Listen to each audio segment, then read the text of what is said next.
Super Parenting $1 Million Children by 18. This is Donnie Wise on Donnie Wise and Associates LLC. Also Finance Dynamic. We're going through a lot of changes within the next month. One thing is that we are going to decide on the book release by the 27th when we first will go live on a Sunday. And the final announcement on that time will be by this Sunday on the 20th. But there's a lot going on. Our top priorities right now, because of some issues going on with some of my associates, they're in the midst of their own top projects, and we've been all working together. The book release is the top priority right now for us, and also getting the website up, a new website up, and it will be Empower the Consumer, which will be a Google News site. There is a test site on there, but the other site is being created as we speak. So, Super Parenting $1 Million Children at 18 is one of the pinnacles of Finance Dynamic and Donnie Wise and Associates.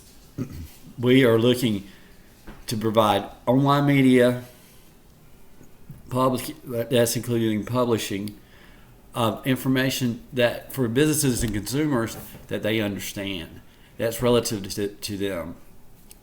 So that's going to be a different format. And one of these unique scenarios is Super Parenting $1 Million Children by 18 that's going to be published in multimedia format. This is an exciting event because you usually have somebody who's writing a book or this sort of material. They do their research, and the research has been done, but they won't have a live experience. This book will be an evolving book. It will be on multimedia platform. It will evolve. We will have updates. And so if you buy paperback only, we're going to encourage a drive toward the multimedia format so you can keep up with the updates. And that's going to be, we're going to get as much information from the general public that we can over the next few weeks. And we want people to participate because it will be beneficial for them. If you're a parent, a future parent, with children not 18 or under 18, how this will benefit you. We'll discuss that a little bit later. Turning 18 in America, there is a mistake right here. You should be able to consider whether you're going to start a business, go to college, buy a home, go to work. But children in our schools and our school system fails, and our society has failed because we are not the most important subject in life. That impacts you from day one of your birth until the last day on this earth is finance, personal finance and business finance. If you're a business owner, instead we teach our kids very little. The schools are trying to set some curriculum, but it's not aggressive enough. And you hear these people will say financial literacy is irrelevant. It's not. You can't teach people that, and why would you teach about balancing a checkbook in school? Well, that's where number one. That's where the critics are wrong. Being a banker for 13 years and managing as many people as I did, and also working in markets where I work with affluent clients and non-affluent clients, that I was able to help them build and teach them to be engaged in their own personal finances, to look at being a captain instead of being a crewman on their own of the ship that they own, their personal or business finance. And that's where we were successful in the banks that let me use that type of customer relation management, integration of new technology, client engagement to make sure that we're having an impact in the community that was financially healthy. If you're, and now looky here, this is me and my mother at my graduation, and she actually looks younger now, I think, than she did that day. But as you see, she's crying, and my grandfather's back here. He's hidden, and at that time he was 89 years old, and he watched me graduate from undergraduate that day. His first male in his family to graduate, and he at 18 in life, debt for degrees. At 18, we're telling kids. I was fortunate that I had zero student debt when I left college. Tuition was not as expensive, and the economy was much better, where families could afford to pay off everything. So that's what you turn 18 now, debt for degrees, because you have spent, your parents spent money on, if you're an 18-year-old or you're a parent, you spent money on frivolous items that now, that when your kid turns 18, now they have to finance themselves to get through college. No savings plans, no financial education, no way of other than debt to even consider when there's options out there. The American dream.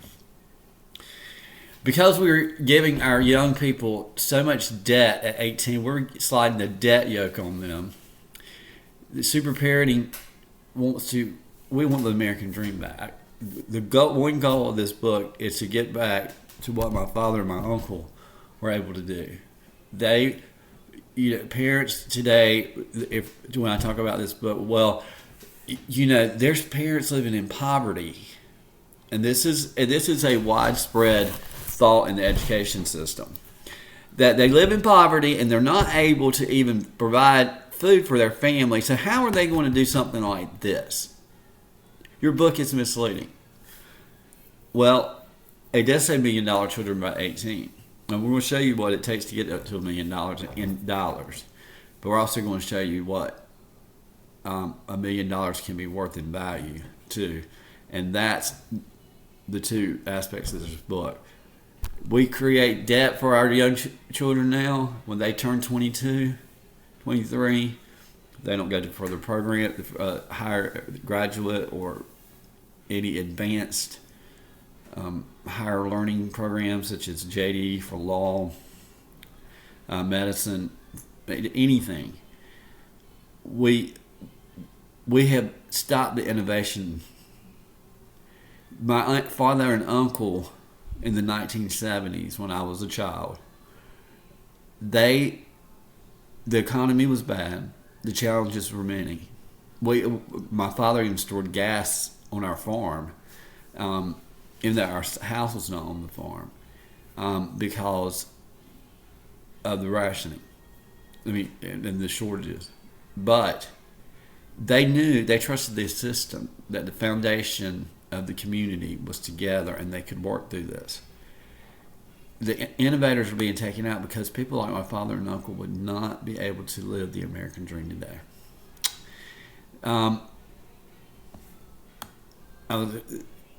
American dream, let's look at this. There's a will, there's a way. The American dream has been taken away, or is being taken away.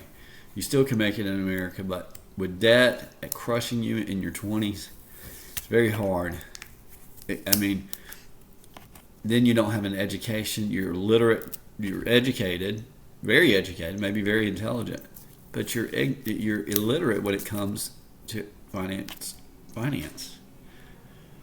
And this is an example. This is the parity of our issue with the personal finance can be looked back a century ago, and that's when the Industrial Revolution came along. Education became the tool to provide skills to the mass populace, one-size-fits-all at age level learning, which is still today, which was developed in the Industrial Revolution. The weakness, literacy specific to revolution. If you could not read, you were good as dead in the water. after the Industrial Revolution to be impoverished. And today, if you're not financially literate, if you can't manage your finances, your quality of life, your prosperity, and your freedom are all capped. Think about that. Now, I look back at 40. I was a child who had everything. I didn't know I was going to be sick one day, or that I would make mistakes, and that would cost me dearly. I mean, I had everything. But and I've rebuilt before. But being sick and having an illness that almost took my life, I thought that, you know what, at 40 years old, I'm a banker, and some of the stuff I'm having to deal with is even complex for me. And if everybody knows that works with me in banking, I know everything about the bank. I know how it works in and out. I know every product. Even since I haven't been in it a few years, I can go in and do a lot of things because I knew banking inside and out. So, I'm going to another slide here. So, because we're illiterate in personal finance and the parity's not there, people don't see the relation of the damage to the community. If you don't have a financially healthy community, we don't in a lot of places, everywhere, including higher income level neighborhoods. You may be making a lot of money, but you're not financially literate. It's damaging to you in your lifestyle, in your life. Personal finance issues of the day: real estate foreclosures, identity theft, credit reporting errors, medical collections, debt collectors, fraud, and unemployment. We'll cover that a little bit in the next series of these videos. My wish in this book, this is a little bit less savvy as I would like that I have in the formal presentation I will do on the 27th. It's hard to teach an old dog new tricks. But so we tell you, puppies are molds of clay, ready to learn and play.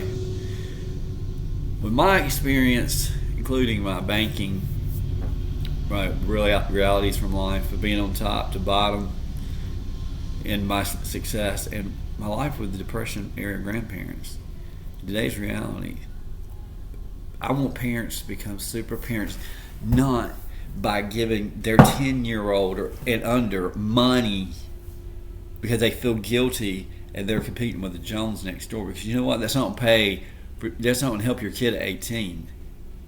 You're making them dependent on you. They need to become independent. Make them wealthy with money or financial knowledge, or both by 18. Actually, it should be make them wealthy with first financial knowledge and a bonus of monetary savings at 18. You teach them as a parent to be financial managers. Well, if you're part of Generation X, you're parents right now. You're like, well, I never learned. You may be financially savvy in your investments, but you don't know how to teach your kids. Old men can make war, but it's children who will make history. Our children of tomorrow. If you do not empower your children to become financially engaged, here is the whole deal. Our last generation left us with a great nation. My grandparents died when we were in prosperity. If you leave, if you do not make a change, and empower your children to become financially engaged, I mean, in creating value, and starting as early as possible, and working with your child, and this super parenting, the super parenting book gives you those guides and those formats to work with children of every certain age and age group, even before they're born, to plan for this. Because if you don't, our debts are going to be our children's yoke. The government, private, they're going to have to deal with those issues. So if a child is, like I said, my father and my uncle were able to deal with the 70s because they had trust in our system. Our kids, we were left to give prosperity, and we squandered it. So we should leave our kids the tools to fix our squander, because if you give your kids if you make them empowered, it promotes different ideas, innovation. People can work together to fix the problems. There will be economic decline, but you will still have children, now then adults in the future, that will be successful and have a chance to succeed because they're knowledgeable. Value creation comes from the person inside. Value right now, we are paying our kids to act a certain way, and it's teaching them to act and not actions. What money can't buy, the more limits the market. Watch the kids that are able to make donations to colleges they want to get into, their parents. Why should they study? Why they can act. They don't have to be an action of actual work. So, that's from USA Today. And this is showing that poor people, everything's commercialized. Homes are become billboards, but for poor people impacted disproportionately by the commercialization of personal space. The wealthy hold better hands now than they would otherwise. Why bother encouraging your kid to study hard if you can simply grease to his path into Harvard or Yale with the promise of a massive donation?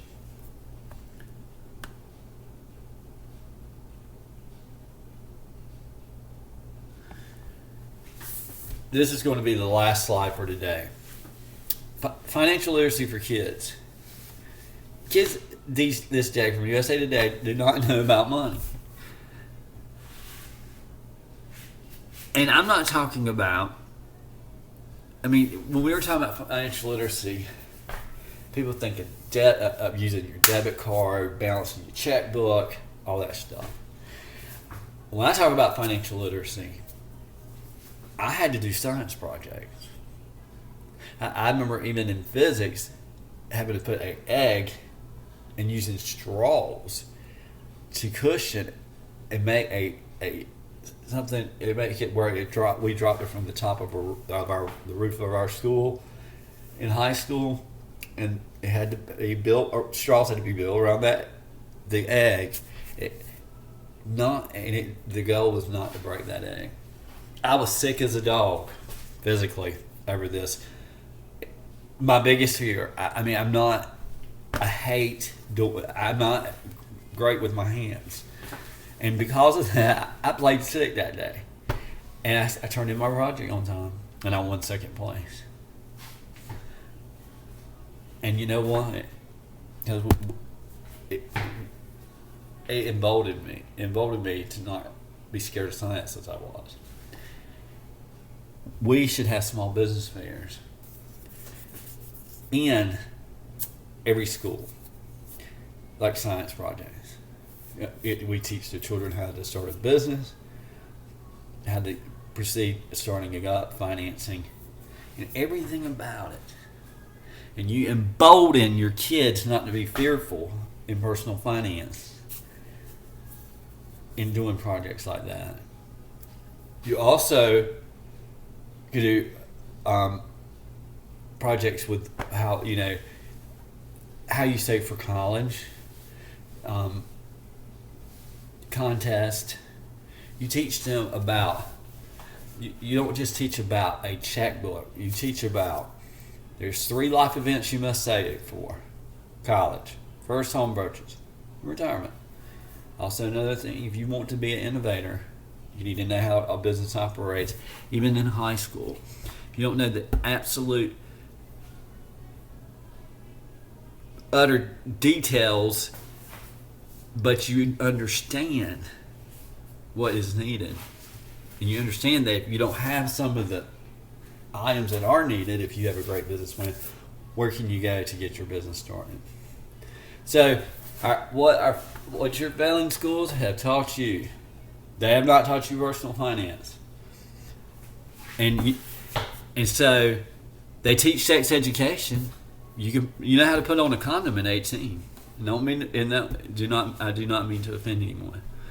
If you're a parent today and you have a kid under 18 and you are spoiling them left and right, and I'm a product of being a spoiled child, and if you're spoiling them and you're competing with other parents, you're not a super parent.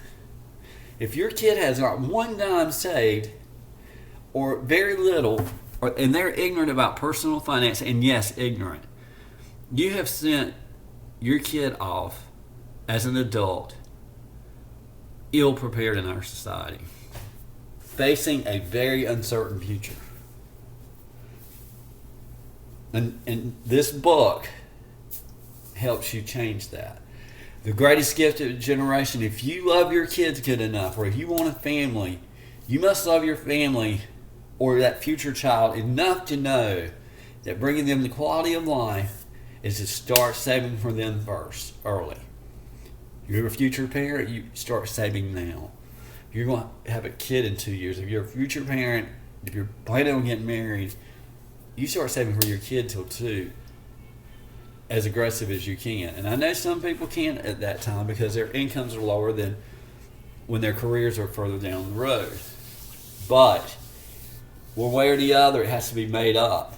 If you're not able to save for your kid at all, then you have to teach your kid to go earn money. I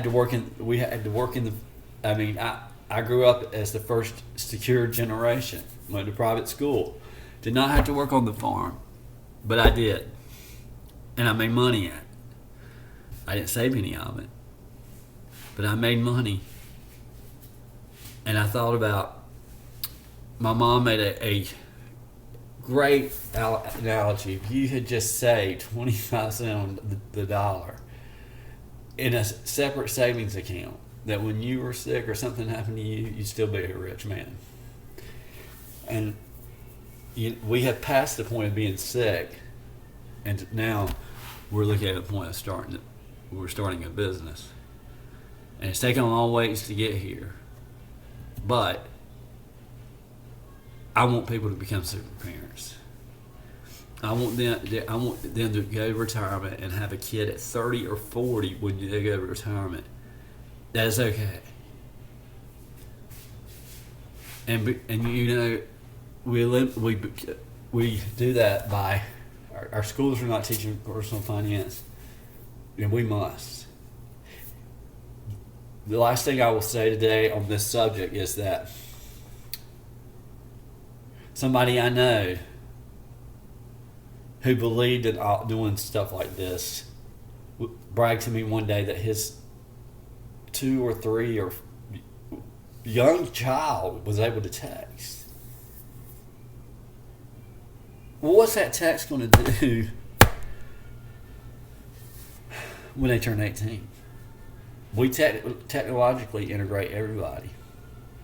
We teach people sex education, but we don't teach people how to earn money and save it. We give them we give them starvation debt.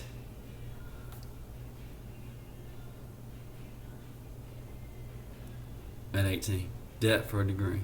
Why go to college? Why would I go to college today being just smothered by that kind of debt? I wouldn't.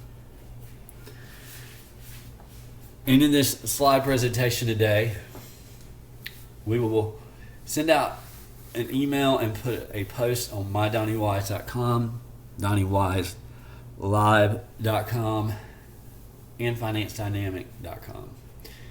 Look under your main menu tab for Super Parenting $1 Million Children by 18, and we will have the announcement of what our first recorded video session is going to be, formal, and the details of it by Sunday, the 20th. One thing else I do want to cover is that if you are a parent that's concerned and wants to get involved or wants to put feedback in, I have friends who give me feedback all the time when I post something.